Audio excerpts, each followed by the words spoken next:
Hello बच्चों, good morning. स्वागत है आपका जीडीटी एजुकेशन में। आज के इस क्लास में आप लोग पढ़ने वाले हैं अध्याय 12, जिसका शीर्षक है विक्रमशिला, जो कि पाठ्य पुस्तक विकास समिति से लिया गया है।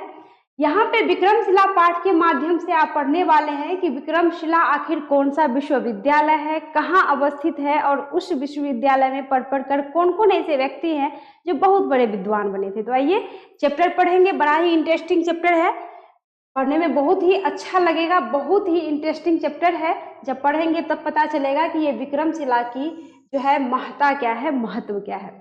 कहता है कि यह निबंध बौद्ध कालीन शिक्षा केंद्र, यानी बौद्ध कालीन मतलब बौद्ध काल से, कहता है बौद्ध कालीन शिक्षा केंद्र विक्रमशिला विश्वविद्यालय के गौरवशाली अतीत से परिचय कराता है।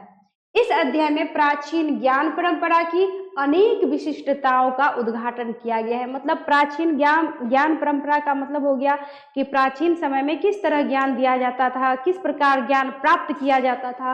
तो इसलिए इसमें कह रहा है कि इस अध्याय में प्राचीन ज्ञान परंपरा जो है उसकी विशिष्टताओं की, उसके विशेषताओं का जो है उद्घाटन, यानी आपको भी देखने को मिलेगा, प्राप्त होगा कि आखिर किस तरह से जो है उस टाइम में प्राचीन जो है विद्याओं की प्राचीन परंपराएं थी। ठीक है, ज्ञान जो है प्राचीन ज्ञान परंपरा थी। आगे कहता है मैं विक्रमशिला हूं, मुझे भारत की अस्मिता का अभेद्य कवच। अभेद्य कवच मतलब जिसे कोई भेद नहीं सकता, जिसे कोई तोड़ नहीं सकता, जिसे कोई खत्म नहीं कर सकता। जैसे कर्ण के पास अभेद्य कवच क्या था, उनका कवच और कुंडल। अगर इंद्र जी अगर कर्ण से जो है छल से कवच कुंडल नहीं लिया जाता तो शायद महाभारत के युद्ध में उनको कोई हरा नहीं पाता। तो मैंने उदाहरण दिया है कि कवच का क्या मतलब होता है। तो यहाँ पे कहता है कि मैं विक्रमशिला हूँ, मुझे भारत की अस्मिता का अभेद्य कवच माना जाए तो कोई अतिशयोक्ति नहीं होगी, मतलब कोई आश्चर्यजनक बातें नहीं होगी, कोई अतिशयोक्ति नहीं होगी। मेरा अतीत आज के कैम्ब्रिज विश्वविद्यालय एवं ऑक्सफोर्ड विश्वविद्यालय से कहीं अधिक उन्नत। देख लीजिए, कहता है आज का जो कैम्ब्रिज विश्वविद्यालय है, ऑक्सफोर्ड विश्वविद्यालय है, कहाँ अवस्थित है? इंग्लैंड में जी। तो कहता है कि कैम्ब्रिज विश्वविद्यालय हो चाहे ऑक्सफोर्ड विश्वविद्यालय हो, यानी आज के जो ऑक्सफोर्ड और कैम्ब्रिज विश्वविद्यालय है, कहता है उससे कहीं अधिक उन्नत और महत्वपूर्ण था ये विक्रमशिला। कहता है मेरे यहाँ आर्यभट्ट और अतीश दीपंकर सरीखे विद्वान हुए। आर्यभट्ट का नाम तो आप लोगों ने सुना होगा और अतीश दीपंकर का भी नाम आप लोगों ने सुना होगा। चलिए, अतीश दीपंकर का नाम जो है आप लोग नहीं सुने होंगे। आर्यभट्ट को कौन नहीं जानते? आर्यभट्ट जो बहुत बड़े गणितज्ञ थे, बहुत बड़े गणित के विद्वान थे और खगोल शास्त्री थे। इतने बड़े जो है ज्योतिष में जो है इतने बड़े गुणवान, इतने बड़े प्रकांड विद्वान थे कि आर्यभट्ट ने ही जो है चंद्र ग्रहण और सूर्य ग्रहण के विषय में बताया था। उसके बाद आर्यभट्ट ने ही जो है आपको जो है शून्य की खोज उन्होंने ही किया था और आर्यभट्ट ने ही जो है आपको पृथ्वी का जो है परिधि बताया है। तो आप लोग भली भांति आर्यभट्ट को जानते होंगे, जो बहुत महान, बहुत बड़े गणितज्ञ थे और खगोल शास्त्री थे। तो यहाँ पे कहता है कि आर्यभट्ट जो है ना, वो उसी विश्वविद्यालय में, किस विश्वविद्यालय में? विक्रमशिला विश्वविद्यालय में पढ़कर विद्वान हुए थे। उसके बाद अतीश दीपंकर जिनका जन्म आपको बांग्लादेश में, जो अभी बांग्लादेश है, वहां हुआ था और ये जो है बंगाली बौद्ध भिक्षु थे। इन्होंने जो है तिब्बत में जाके बौद्ध धर्म का बहुत जो है काफी हद तक प्रचार प्रसार किया था। ये भी यहीं पर पढ़कर विद्वान हुए थे और आर्यभट्ट भी यहीं पढ़ के विद्वान हुए थे इस विक्रमशिला में। और पता है बच्चों, आर्यभट्ट कहाँ के व्यक्ति थे, कहाँ के जो है इनका जन्म कहाँ हुआ था? आर्यभट्ट का जन्म उन्होंने अपने आर्यभट्टीय नामक ग्रंथ में लिखा है कि उनका जन्म कुसुमपुर में हुआ था। और कुसुमपुर मतलब पाटलिपुत्र, यानी जो कि अभी पटना है, पाटलिपुत्र का ही नाम पहले था कुसुमपुर। और कुसुमपुर क्यों नाम था? क्योंकि वहां पे पहले पुष्पों का जो है गुड़िया बनाया जाता था, उसको बेचा जाता था, यानी उस टाइम में पुष्पों का कार्य अधिक होता था, उससे गुड्डे गुड़िया बना के बेचे जाते थे। तो इसलिए पटना का नाम कभी पहले तो मगध था, उसके बाद पाटलिपुत्र, उससे पहले जो है कुसुमपुर आया, पुष्पपुर आया, पाटलिपुत्र आया और अभी है आपको पटना, जो अभी पटना के नाम से आप लोग जानते हैं, जो बिहार की क्या है, राजधानी है। तो आर्यभट्ट का जन्म जो है उन्होंने खुद ही लिखा है कि कुसुमपुर में हुआ था। तो कई विद्वानों का मत है कि इनका जन्म जो है महाराष्ट्र के अशमक प्रदेश में हुआ था। अब ये मान्यताएं हैं, लेकिन आर्यभट्ट ने तो खुद ही अपने आर्यभट्टीय नामक ग्रंथ में जो है ये लिखा है, कुसुमपुर की चर्चा उन्होंने जो है की है। तो अब जो हो, तो बस 2 जगह का नाम आप लोग याद रखिएगा, दोनों में से जो एग्जाम में मान लो आ जाए, तो दोनों में से जो होगा उसमें आपको टिक कर लेना है, कॉलम कर लेना है। तो यहाँ पे कहता है कि आर्यभट्ट और अतीश दीपंकर सरीखे विद्वान हुए जिनके योगदान को नजरअंदाज नहीं किया जा सकता। खगोल विद्या के क्षेत्र में आर्यभट्ट विश्व प्रसिद्ध है। विश्व प्रसिद्ध, ये नहीं कि बस भारत में प्रसिद्ध है, पूरे विश्व में आर्यभट्ट जो है खगोल विद्या के क्षेत्र में प्रसिद्ध हैं, क्योंकि उन्होंने ही जो है सूर्य ग्रहण और चंद्र ग्रहण का राज बताया था। बहुत बड़े जो है ज्योतिष शास्त्र भी थे और उन्होंने ही जो है पृथ्वी के परिधि के बारे में बताया था, और इसीलिए उन्हें जो है महान गणितज्ञ भी कहा जाता है, क्योंकि उन्होंने कई ऐसे बड़े बड़े फॉर्मूले, कई ऐसे बड़े बड़े जो है सूत्र इन्होंने जो है दिए हैं। आगे कहता है कि जबकि अतीश दीपंकर ने तिब्बत में बौद्ध धर्म का प्रचार प्रसार किया और लामा संप्रदाय की शुरुआत की। ठीक है, यानी बौद्ध धर्म का प्रचार प्रसार तिब्बत में जाके इन्होंने किया था। ठीक है, तिब्बत में जाके जो है इन्होंने, अतीश दीपंकर जी ने जो है बौद्ध धर्म का प्रचार प्रसार किया था और उसके बाद जो है इन्होंने लामा संप्रदाय की जो है शुरुआत की थी। आगे कहता है कि आधुनिक भागलपुर, जो कि अभी भागलपुर के नाम से जाना जाता है, कहता है कि आधुनिक भागलपुर जिला जो प्राचीन अंग महाजनपद के नाम से लोकप्रिय है, के कहलगांव थाना क्षेत्र पोस्ट पत्थरघट्टा, ठीक है, इसको याद रखिएगा, कहलगांव थाना क्षेत्र पोस्ट पत्थरघट्टा के एक छोटे से गांव अंतिचक में जो है 8वीं शताब्दी में, ठीक है, 8वीं शताब्दी के मध्य जो है मेरा आविर्भाव हुआ था। किसका? विक्रमशिला का आविर्भाव हुआ था। जो कहता है कि पाल वंश के सर्वाधिक प्रतापी राजा थे धर्मपाल, जिनके संरक्षण में जो है विश्वविद्यालय का जो है आविर्भाव हुआ था। यानी पाल वंश के जो प्रतापी राजा थे धर्मपाल, कहता है कि उन्हीं के संरक्षण में, उन्हीं के देखरेख में जो है विक्रमशिला का जो है निर्माण किया गया था। यहाँ पे किंवदंती है, मतलब कहा जाता है कि विक्रमादित्य नामक जो राजा थे ना, बहुत बड़ा शिला वहां पे रख दिया था। तो उस शिला के कारण भी, यानी विक्रमादित्य ने चूंकि रखा था, तो इस कारण से भी जो है शिला जो रखा था बहुत बड़ा सा, तो इस कारण से भी कहा जाता है कि विक्रमशिला नाम पड़ा था। तो किसी ने कहा कि धर्मपाल के संरक्षण में हुआ था, तो इसलिए जो है धर्मपाल को विक्रम का नाम दिया गया था, तो इसलिए भी विक्रमशिला नाम जो है उस विश्वविद्यालय को दिया गया। आगे कहता है धीरे धीरे मैं अपनी बौद्धिक शक्ति के ही बदौलत अंतरराष्ट्रीय क्षितिज पर, यानी इंटरनेशनल लेवल पर जो है वह छा गया। कौन? विक्रमशिला विश्वविद्यालय।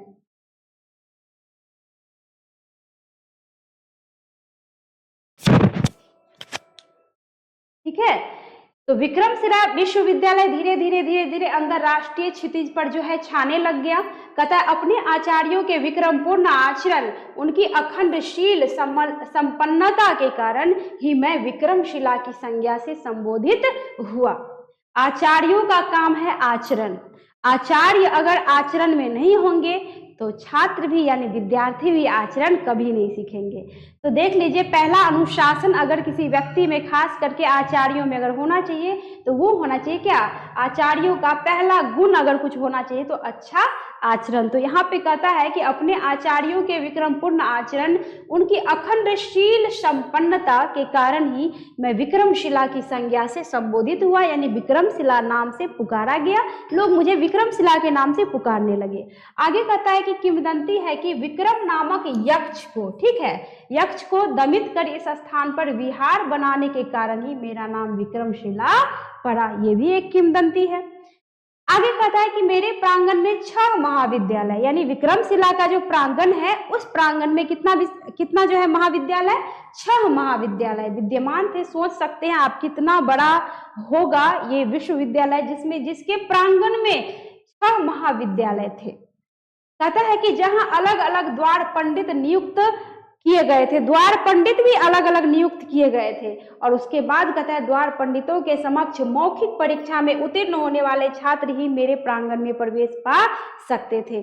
सोच लीजिए कि द्वार पंडित कितने बड़े प्रकांड विद्वान होते थे कि उनके पास से हो करके तब अंदर नामांकन होता था। कहने का तात्पर्य यह कि जो भी छात्र वहां पे जाते थे तो पहले द्वारपाल के प्रश्नों का उन्हें जो है उत्तर देना पड़ता था, और उन प्रश्नों को सही से जो है भली भांति उत्तर जो दे देते थे उनको जो है उसमें जाने दिया जाता था, यानी पढ़ सकता था, वरना वो वहां से घर वापस।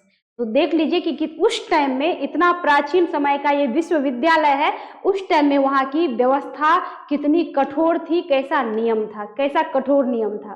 तो यहाँ पे कहता है कि मौखिक परीक्षा में, यानी पढ़ाई भी देख लीजिए किस प्रकार, कितने कड़ाईपन के साथ जो है, कितना जो है टाइट जो है नियम था कि अगर मौखिक परीक्षा में, मौखिक मतलब मुंह से बोल के प्रश्न किया जाना और फिर उत्तर दिया जाना, तो मुंह से मौखिक प्रश्न पूछते थे, उसमें जो उत्तीर्ण यानी पास हो जाते थे तो उसी छात्र को विक्रमशिला के प्रांगण में जो है प्रवेश मिलता था। कहता है द्वार पंडित आचार्य ज्ञान के विविध शाखाओं जैसे तंत्र, यानी द्वार पंडित जो थे ना, जैसे तंत्र, योग, न्याय, काव्य और व्याकरण में पारंगत थे। सोच लीजिए, यहाँ पे देख लीजिए, तंत्र में, योग में, न्याय में, काव्य में और व्याकरण में वहां के द्वार पंडित काफी पारंगत होते थे, निपुण होते थे।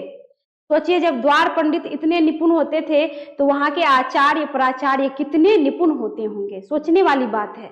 आगे कहता है कि केंद्रीय महाविद्यालय के द्वार पंडितों को मेरे आधार स्तंभ की श्रेणी में रखा जा सकता है। उल्लेखनीय है कि हरिभद्र, ठीक है, हरिभद्र मेरे प्रथम आचार्य कुलपति थे। यानी क्वेश्चन आ जाएगा कि विक्रमशिला के प्रथम आचार्य कुलपति कौन थे, तो याद रखना पड़ेगा बच्चों, हरिभद्र जो है प्रथम आचार्य कुलपति थे। आगे कहता है कि नालंदा विश्वविद्यालय के आचार्य, नालंदा विश्वविद्यालय का नाम तो आप लोगों ने सुना होगा, कहाँ पे अवस्थित है? नालंदा विश्वविद्यालय बिहार में ही है और बहुत बड़ा विश्वविद्यालय है। यहाँ से भी कई सारे विद्वान दूसरे दूसरे देश से आके जो है यहाँ पे जो है ज्ञान अर्जित किया था। फॉर एग्जाम्पल आपको हो गया कौन, ह्वेंत्सांग, जो चीन से आकर के जो है उनकी ऐसी लालसा थी कि हम भारत जाए, बुद्ध भूमि पर जाएं, और नालंदा विश्वविद्यालय में रहकर चीन के जो आपको विद्वान थे, आपको कौन, ह्वेंत्सांग, वो भी यहीं पे आके इसी विश्वविद्यालय में आके बहुत बड़े प्रकांड विद्वान बने थे। वैसे तो पहले से ही थे, लेकिन उनकी इच्छा थी, दिली ख्वाहिश थी कि हम भारत के भूमि पर, बुद्ध के भूमि पे जाएं और वहां भी ज्ञान अर्जित करें। तो देख लीजिए हमारे बिहार राज्य में, हमारे भारत देश के बिहार राज्य में जो है कितना बड़ा बड़ा विश्वविद्यालय, जो ऑक्सफोर्ड और कैम्ब्रिज की अपेक्षा कई ज्यादा गुना जो है बड़ा, और कई ज्यादा गुना जो है उनमें व्यवस्था थी, पढ़ाई की अच्छी सुविधा थी। अब यहाँ पे देख लीजिए, कहता है कि आचार्य कुलपति जो है ना, हरिभद्र जो है प्रथम आचार्य कुलपति थे, कहाँ के, विक्रमशिला के। कहता है कि नालंदा विश्वविद्यालय के आचार्य शांति रक्षित के शिष्य होने के नाते कहीं कहीं हरिभद्र को शांति भद्र भी कहा गया है। मतलब ये जो हरिभद्र थे ना, जो आपको क्या कहते हैं, विक्रमशिला विश्वविद्यालय के आचार्य कुलपति, तो इनके जो है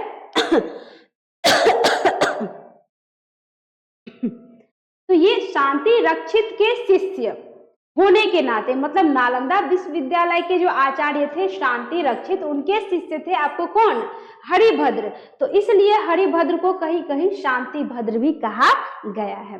कहता है मेरे पास एक समृद्ध पुस्तकालय था, जिस पुस्तकालय में देख लीजिए, कहता है तंत्र विद्या, तर्क विद्या सहित प्रारंभिक दर्शन और बौद्ध दर्शन से संबंधित ग्रंथों का यहाँ विशाल संग्रह मौजूद था। कहाँ पे, विक्रमशिला के पुस्तकालय में। कहता है कि यहाँ की पांडुलिपियों को तैयार करने के लिए आचार्य और शोधार्थी दोनों ही अधिकृत थे, मतलब कम नहीं थे, अधिक मात्रा में वहां पे आचार्य थे और शोधार्थी थे पांडुलिपि को तैयार करने के लिए। पांडुलिपि का मतलब आप लोग समझते हैं, पांडुलिपि का मतलब हुआ कि उस टाइम में, प्राचीन टाइम में, यानी जो विश्वविद्यालय होता था या फिर ऋषि मुनि या फिर विद्वान होते थे, तो वो करते क्या थे कि अपने हाथ से कोई चीज लिखते थे, कोई विषय वस्तु पे या जो भी रचना करते थे तो हाथों से वो लिखते थे। जैसे कि मान लीजिए ताम्रपत्र पे, कागज पे, जैसे मान लीजिए आपको कपड़ा पे, तो इन सब चीजों पे हाथ से जो लिख लिख के जो तैयार करते थे ना, उसको कहा जाता था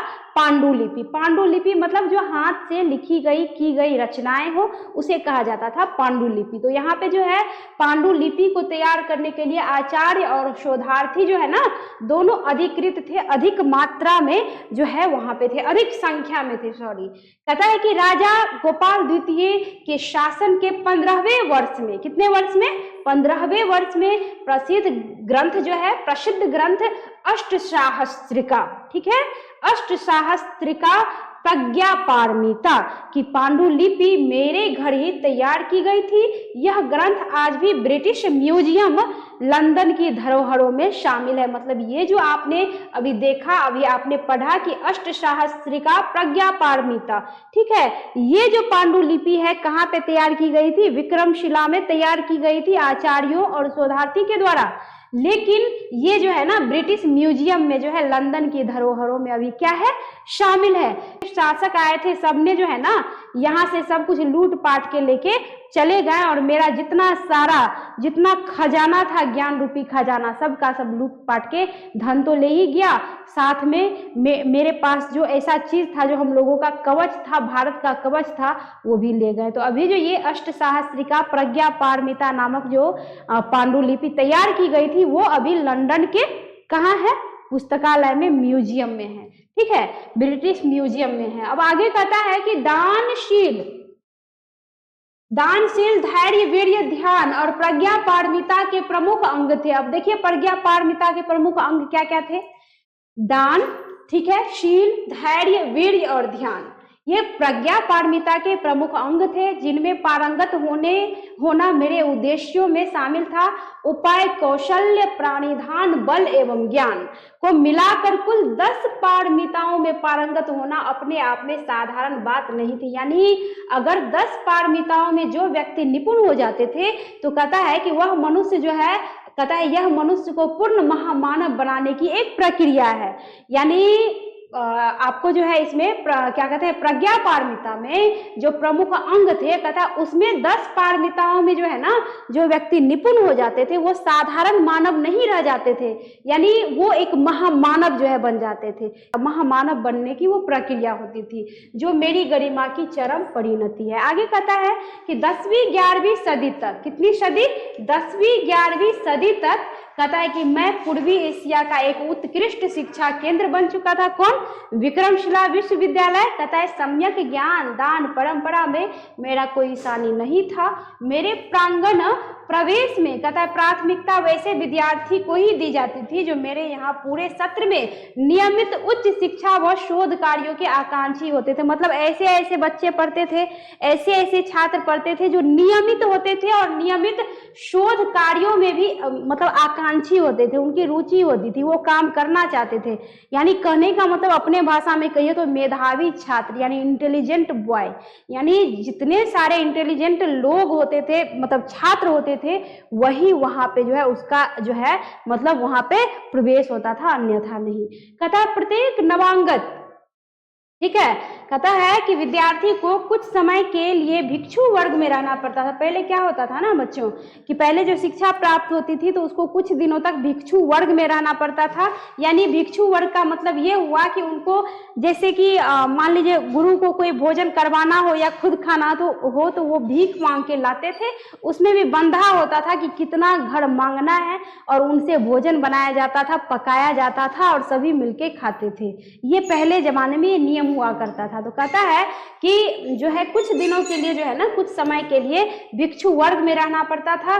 फिर आचार्य अपने शिष्य को पुत्रवत मान उसे बौद्ध सिद्धांतों से जो है परिचित कराते थे ताकि वे मेरे उच्च आदर्शों पर खड़े उतर सके। ठीक है, उच्च आदर्शों पे खड़े उतरने के लिए जो है कठिन से कठिन काम करवाए जाते थे।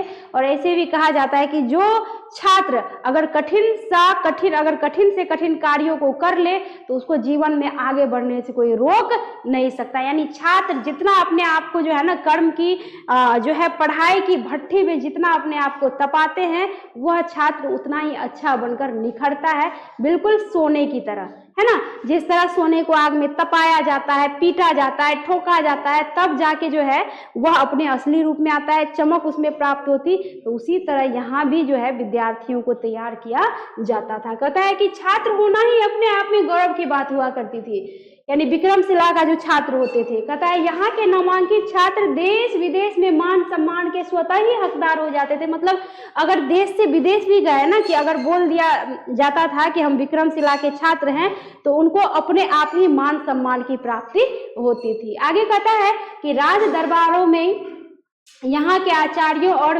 विद्यार्थियों को विशेष सम्मान जो है मिला करता था, यानी राजाओं के दरबार में भी जो है उसे विशेष मान सम्मान जो है दिया जाता था।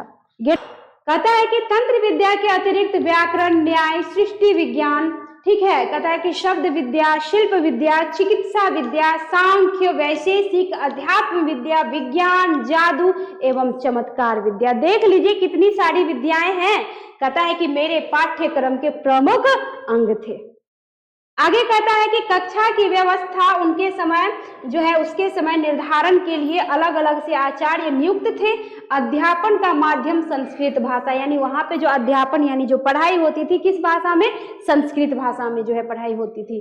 कहता है वर्तमान में सरकार की सकारात्मक सोच एवं पुरातात्विक विभाग के अथक प्रयास से मैं वर्षों गुमनाम रहने के बाद एक बार फिर सुर्खियों में आ गया हूँ। कहता है पुरातात्विक खनन से मेरे प्रायः सभी इमारतों की प्राप्ति हो जाने की आशा प्रबल जो है हो गई है। कहता है यहाँ 50 फीट ऊंची और 73 फीट चौड़ी इमारत के रूप में प्रधान चैत्य जो है वहां पे प्राप्त हुए हैं, यानी पुरातात्विक खनन हुआ तो वहां पे प्राप्त हुए हैं। कहता है कि 4.5 फीट की भूमि स्पर्श मुद्रा भगवान बुद्ध की प्रतिमा प्राप्त हुई है और पूर्वी और पश्चिमी भवन में पद्मासन पर बैठे अवलोकितेश्वर की कांस्य प्रतिमा भी जो है प्राप्त हुई है और पद्मपाणि मैत्रेयी की प्रतिमा भी मिली है।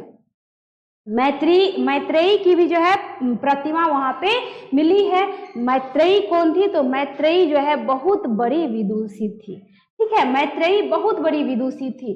कहता है कि यहाँ पे कहता है कि कुछ क्षतिग्रस्त, ठीक है, कहता है कुछ क्षतिग्रस्त सीलें भी जो है प्राप्त हुई है। एक सील का सत्यापन वीर ब्रज से किया गया है। कहता है खुदाई का काम अभी प्रारंभिक अवस्था में है। अनेक महत्वपूर्ण वस्तुओं के प्रकाश में आने की संभावनाएं बढ़ती जा रही है। 10,000 छात्र, कितने छात्र, 10,000 छात्र और 1,000 अध्यापक जहां रहे हो, उनकी भव्यता एवं विशालता के संबंध में कहना ही क्या। कहता है वास्तव में कई दृष्टिकोण से मैं एक अद्भुत एवं अलौकिक विश्वविद्यालय था, ठीक है, अलौकिक विश्वविद्यालय था। कौन, विक्रमशिला विश्वविद्यालय। कहता है 13वीं सदी के आरंभ में तुर्कों के आक्रमण के कारण, किसने आक्रमण किया था बच्चों, तुर्कियों ने जो है आक्रमण किया था। कहता है मेरा सर्वनाश हो गया और कहता है भ्रमवश किला समझे जाने के कारण, यानी तुर्कियों को लगा कि कोई किला है, राजाओं का किला है, तो वहां पे उन्होंने जो है लूटपाट के जो है मतलब लूटपाट का मन बना के वहां पे जो है वहां पे वो लोग गए और उस पे आक्रमण कर दिया, ठीक है। तो भ्रमवश किला समझे जाने के कारण जो है विक्रमशिला का ये हस्र हुआ। कहता है तबकात ए नासरी नामक ग्रंथ में मेरे विध्वंस का जीवंत वर्णन उपलब्ध है और धर्म स्वामी नामक एक तिब्बती लामा ने जो है पतन का जो है यानी विक्रमशिला के पतन का वर्णन अत्यंत ही मार्मिक तरीके से जो है किया है। आगे कहता है कि आप जब कभी भी शैक्षणिक परिभ्रमण का मन बनाएं तो मेरे आंगन में जरूर पधारें, ताकि मेरे सोए हुए अतीत, करवट ले रहे वर्तमान एवं बोए जा रहे भविष्य के अदृश्य बीजों के बारे में विस्तृत जानकारी प्राप्त कर सके। तो कभी मौका मिलेगा तो जरूर उधर जाइएगा, जरूर देखिएगा कि आखिर ये विक्रमशिला किस जगह पे था और कैसा था। मुझे विश्वास है कि आप लोगों को चैप्टर बढ़िया से समझ में आ गया होगा। समझ जाते हैं तो लाइक करिए, कमेंट करके बताइए और चैनल को सब्सक्राइब भी कर लीजिए। बहुत ही जल्द मैं अगले क्लास में अगला चैप्टर लेकर आने वाली हूँ। धन्यवाद।